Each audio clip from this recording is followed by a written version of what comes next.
Speaker, your warm Russia Bejafim, Alban Sumana Kingsford Babin, and a boy executive, any judiciary no equadu, so won't a parliament. One more far who dear saw, Unuma was 1 million Ubuano, na woman do almost Yakwashe Supreme Court in tea. Nani also more a year or 1 month remono to Tonasi. Adom TV, Cassie, etwaso. Alban Sumana Kingsford Bagbin, Mashebi Jamuchia Mehene, or yes, some trophy share one wakasa was seer and what did you just say? Said the Bribia because so a woman, Mashebi Jamua, now what dear dying Supreme Courts, and assassin DBA, now one so Edwin to me, Ababesha one sono, and Yadia Maquine Emma, one to me when you may ye, a woman, Mashebi Jamu Honomo. Ladies and gentlemen, recent acts of the judiciary and executive, and I see them as interference in the workings of Parliament, pose a direct challenge to the essence, jurisdiction, authority, powers, and functioning of the esteemed institution of Parliament, which is the repository of the sovereign will of the people of Ghana. It is increasingly becoming clear the judiciary and the executive are seemingly colluding to weaken Parliament. Was science to just say, a film pinu and you drew no, a Janaya, Ghana focus see ye, dear dance face, or mine no and crime crow, and that one more comma sunimum, and Yama Yukubi and Koso. It's clear and loud to all discerning people. The decision is obviously a preference for a consensual and collaborative governance to a winner-take-all government. The majoritarian system of Parliament, where the minority have a say, but the majority have its way, was rejected by the voters. Central Regional Free SHH Coordinator de Kokobo Panema Suku Ranom ni achechere for award skefi about time no ho e chere won so obepe baby de wo ma ahye no wo munyai sasu ne eban a order na die no. Executive Director Emma Peasant Farmers Association Ewo Ghana Charles Nyaba eni Adom News in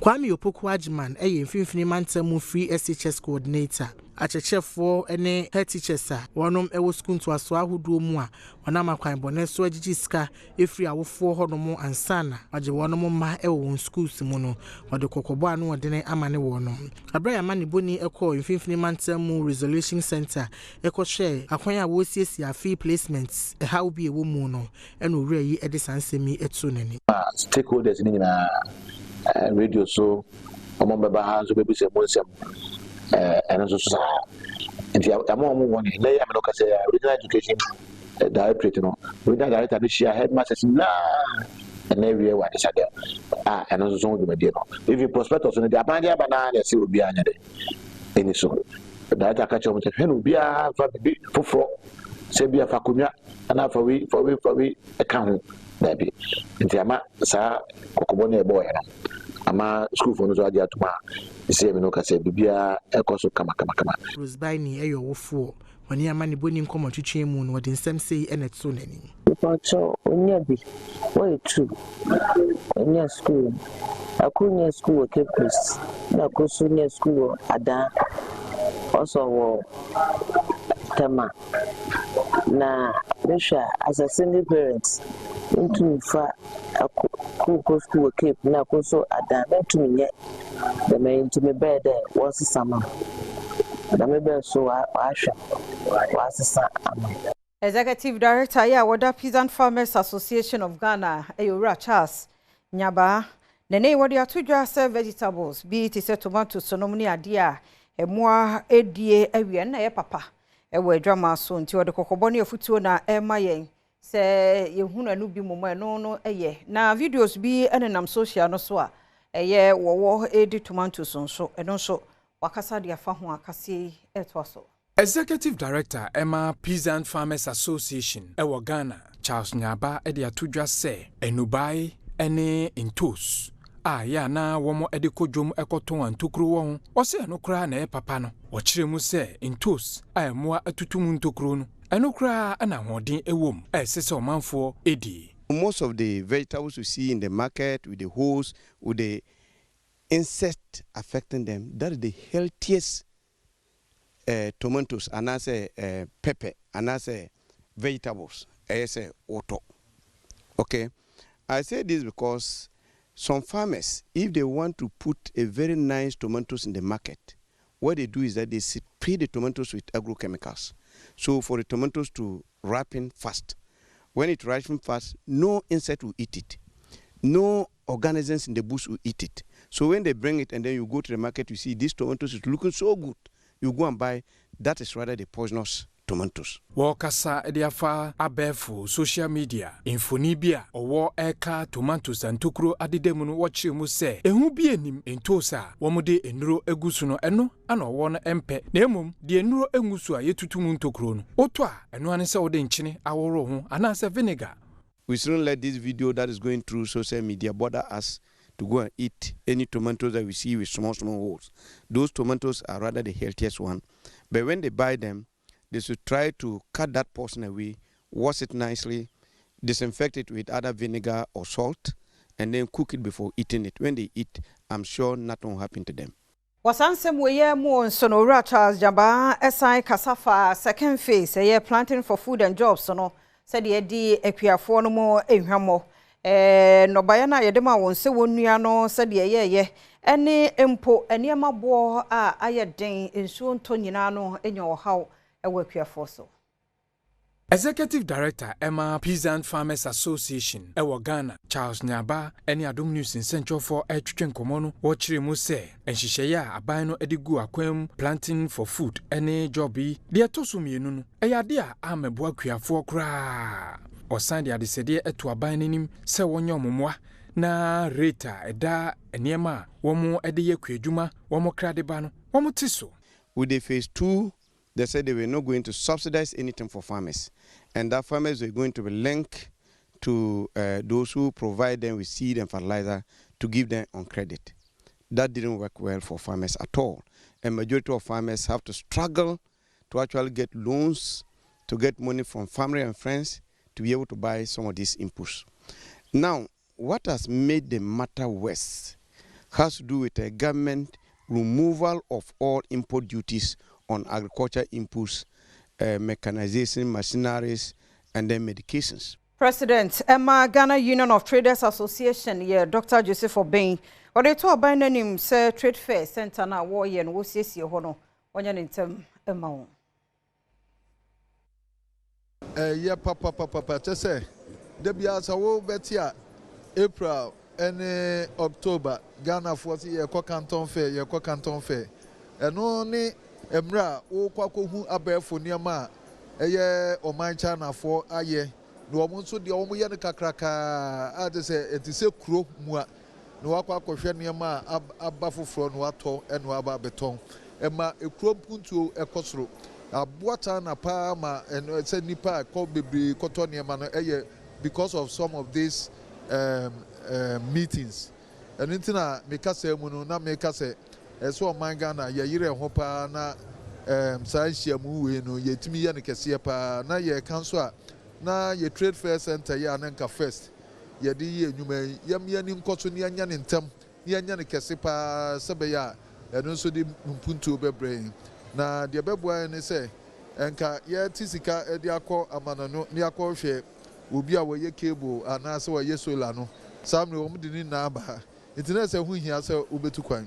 Yes, I didn't fasudie abro. And I feel so no.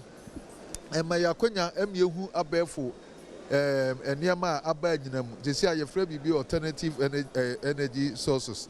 As is a solar count wind, any sunny menina, near will be to say efficiency product. They say some reno, your person your conserve energy no honky count intino. Your efficiency products are abafufra, abetu incandescent bulb on every war, abetu energy saving bulb every war. Yamakwa Baha, your election headquarters, Kokromoti Power, ye hear said the Abatu Mun Komono, etie na ne commission hwe ya bato ho nsam so the final voter register no ama amanofo ni nyina sabre ya yehwe ni mo 7 December ebekọ akoto abayi mampani ne mrashebejafo. Ladies and gentlemen, following the re-exhibition of the revised provisional voters register, the commission received a total of 158 issues from registered voters across the country. I'm pleased to note that all the issues have been resolved, and as we speak, we have no further issues regarding the final voters register for the 2024 general election. As you may recall, at that meeting, we provided the political parties with a template on which to report any issues they had with the revised provisional voters register. I'm again pleased to inform you and the good people of Ghana that no political party presented any issues regarding the register for resolution. I'm pleased to note that we now have a robust and credible final certified voters register, which is fit to deliver a credible, transparent, fair, peaceful, and glorious election come the 7th of December 2024. In the exercise of my duty as chairperson of the Electoral Commission of Ghana and in fulfillment of Regulation 27 of CI 91, as amended by CI 126, I hereby declare the 2024 final voters register as duly certified. It is finished.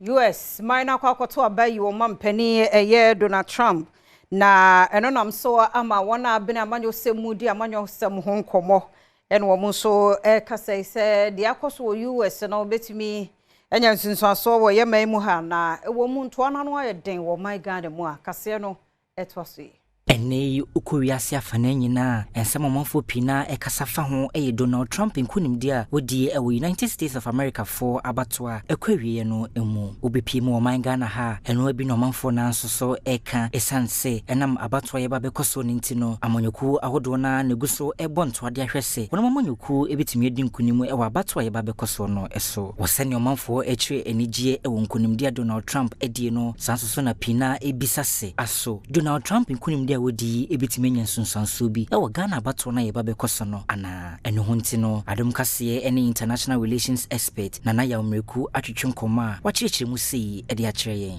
sisi ana Donald Trump win no people have seized the political movement here in Ghana so they burn in the politics say dey say one time president awabedi bi da somebody a ene ebi e kwan betime bi ama John Dramani Mahama say Kamala Harris no win here I think say it makes political sense say in camp before so where the campaign but coincidence is not scientific correlation in social science. We need the evidence and the empirical analysis to make. Wasansem yehontino omanga na maybe any Adom kase atwetwe nkoma wono echire sene wo hu United States of America for about one nsunsanso efa ene se aso ebetime nya nsunsanso e wo Ghana de no so anase enya obi timemu ni adwen chira so fam bagana hase Ghana timemu fo so adwen chire ni so enya nsunsanso bia wo Ghana yabato yebeto ni mfimpinu eni aduonu nan bro nsunsanso Ghana yabato so cause US for nko ena Ghana for yenko omo mra ene enso wo ye mra sene omo police wo ye de no nye sure se betimi enya nsunsanso Ghana abato is Officer Mindisi Amanyuko Samijamfi na kasa ine nsamne se won ba besi Ultramodern Nursing College wo techimentia wo Tano South abato mpesi aso wa halfmante mo Ghana 42 mino ema NDC Amanyuko na Samijamfi NDC Amanyuko no communications officer achiremu se NDC Amanyuko enya kwanya esan ba bedi manyi so a wonum eba bisi abefo nursing training college e watechimentia e Tano South about mpesua so e wa halfmante mu ebra okohia amanyoko na chidifo ene manfo a wonom etetachiment ya ye kan nam yenu ento a wo bo e wo mantamu honom ho no ene wode sansemi eturia Pensionim mo fray obusua de wo suku ente wo so tibi ya bibi mata o amafaka e be yan kai du toboy na muni de jo mama so be ya amakan chere mo say change is coming Nasawaba he will build a brand new ultra-modern nursing training. Aprakulate, NDC Communications Officer wa Hafomantemu. Ono so de atuja se MPP Amanyoko a na na Akufo-Addo ene Bawumia edi wonu mu animu no. Enya de se waboa emebunu kura. Ene adwuma ni Ghana. Yewra Bawumia gyina simpie so a. Osu wa create adwuma se na ban bia e maaye. Yewra Mahama etia konya so no. Na Ghana ha. Uyi ni power ha bia gyina ho a. Emu nwotwe eni adwuma ye. Uyi ni power ha gyina ho a. Emu nwotwe eni adwuma ye. Bawumia se wa create adwuma se ni pa bia o Ghana ha. Eso ne penso no. Uyi ni power ha. Emu dunum eni adwuma ye. MPP Amanyoko presidential candidate Dr. Mahmoud Bawumia says nyame ya Adom na Ghana tumi no ye de mano no be mampani a wo behwe na keteke akwan ehun ne ma bia no ye be ye wo man Ghana mu se be ye hu faso no e be ka eman mu. Ento MPP Amanyoko Frank Etuni Dr. Alhaji Mahmoud Bawumia ebo ewa santimantem mu no edru ne da etoso miensa so na be okohia kebi omufuo ewa aguna ye wa afija asechire east abaton pesu aso eno wura yi ede atudwa se de manfuo bi ekeka se so obedi man so a keteke kwan ya wo yie won to aso na nya de se no kure bi ewo mu ye minim se mi wura na Akufo-Addo ya focus on roads me ba me to aso. But adia me pese me de ka ho a railway development in Ghana. From Accra all the way to Kumasi to Paga. Just a railway. Nana Japan Meya, acting president, our Daguna Traditional Council, Obo Dr. Alhaji Mahmoud Bawumia Ambaso. Say, Muna Mujitum Sahu Brassier dear. Ahu Brassier dear.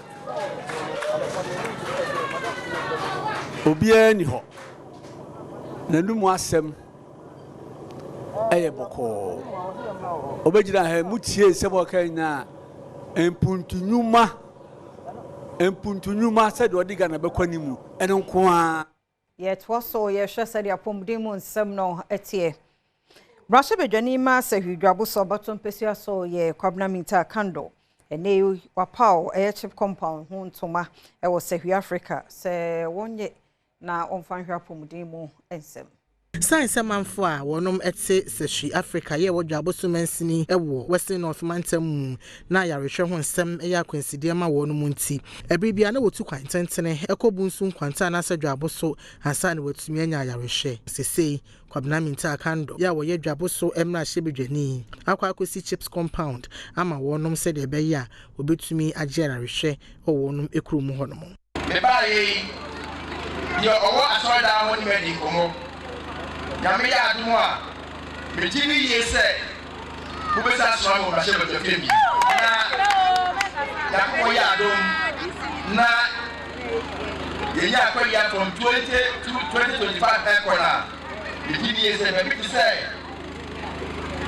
asoda ho o me ya check compound ni Dr. Deborah Mensah Mensini Health Director ewo dwabo so wachire mu se sa chips compound ya wanya ewo krum honom no ebeboa ma yarehwe ho nsem akonkan pa Africa chips ye sha say ye duma wa ha 8 years ni wow and we've been operating from a small area but today day nyame Adom ye free baby kids when aba ye dan free eni jesem a home so any say enye ejuma dada na ye no ye be shem kina dia na ye ntimi nye dada no ye bibi ba be kam Emma ye petrol so platinum energy limited market do boaten ena wa kan sisudua bia mu adwuma no said one more soon woman for a some powerful moon or because aye now one monthly draw